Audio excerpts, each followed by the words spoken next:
Between 1968 and 1972, America launched 9 human missions to the moon, 6 of which successfully touched down, allowing 12 men to walk on the lunar surface. NASA's next chapter of lunar exploration, called Artemis, has the task of not just going to the moon to create a long-term human presence on and around it, but also to prepare for ever more complex human missions to Mars. In short, everything we must be able to do here, we must first do here. So, what will an Artemis mission look like? Everything is designed and tested with our most important element in mind, the astronauts. This is their deep space, human-rated spacecraft called Orion, built in 3 parts. The crew module, where up to 4 astronauts will live and work throughout the flight. The service module, with life support systems for the crew and its own engine and fuel reserves.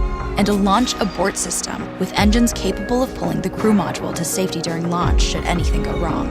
To accomplish the task of launching our crew and heavy payloads, NASA is building the Space Launch System, comprising of a cargo hold, an exploration upper stage, a massive core stage, and 2 extended solid rocket boosters. Altogether, this is the world's most powerful rocket, and it exceeds the legendary Saturn V of the Apollo era in numerous ways. Sitting on the launch pad, the entire rocket, fully fueled, weighs just over 6 million pounds, 5.2 million of which is just the fuel.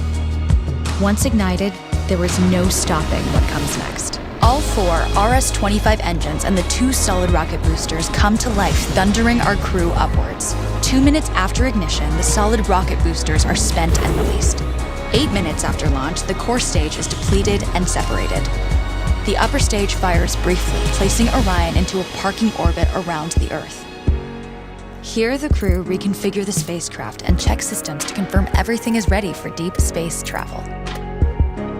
With a go from mission control, the crew reignite the exploration upper stage engines to leave Earth entirely. The exact timing of this maneuver is critical to reach a speed that can escape Earth's gravitational pull, but also put Orion on a course that will intersect the moon days later. Once this burn is complete, the upper stage of the SLS is jettisoned and the crew aboard Orion coast for several days toward all that awaits them at the moon. Approaching the moon, we see the fundamental differences between Artemis and Apollo. Instead of requiring Orion to serve as an expendable lunar command module or to carry a constrained lunar lander, the Artemis missions will take advantage of a different approach: pre-staging. Everything needed for lunar missions will be positioned in advance by commercial and international partners. This includes rovers, science experiments, and human-rated systems on the surface. But it also includes a dedicated lunar station in orbit around the moon called Gateway. Here at this station, we can pre-stage a robust lunar lander and establish a strong communications relay.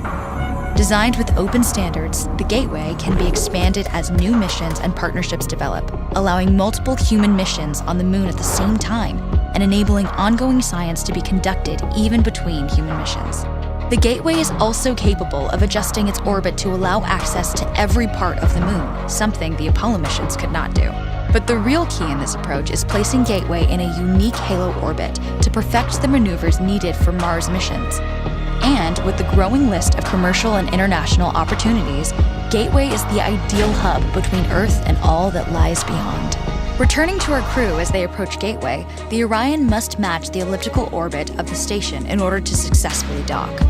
Once on board, pre-selected crew members transfer to the lunar lander, while those assigned to Gateway remain on station. The lunar lander system itself is built for 3 unique steps: descending from the halo orbit of Gateway down to a low lunar orbit, descending from low lunar orbit to the surface, and once the lunar mission is complete, launching from the surface of the moon and ascending all the way back to the orbiting Gateway.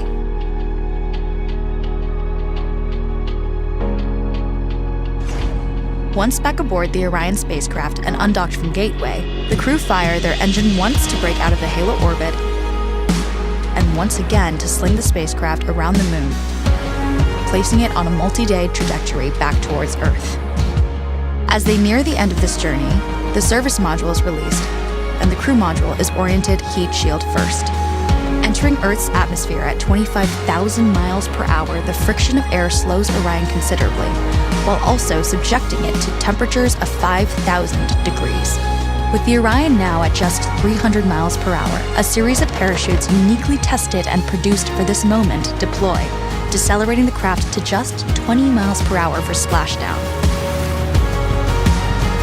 With each successful mission, Artemis ushers in the next wave of men and women to explore our moon and prove that together we are ready to go beyond.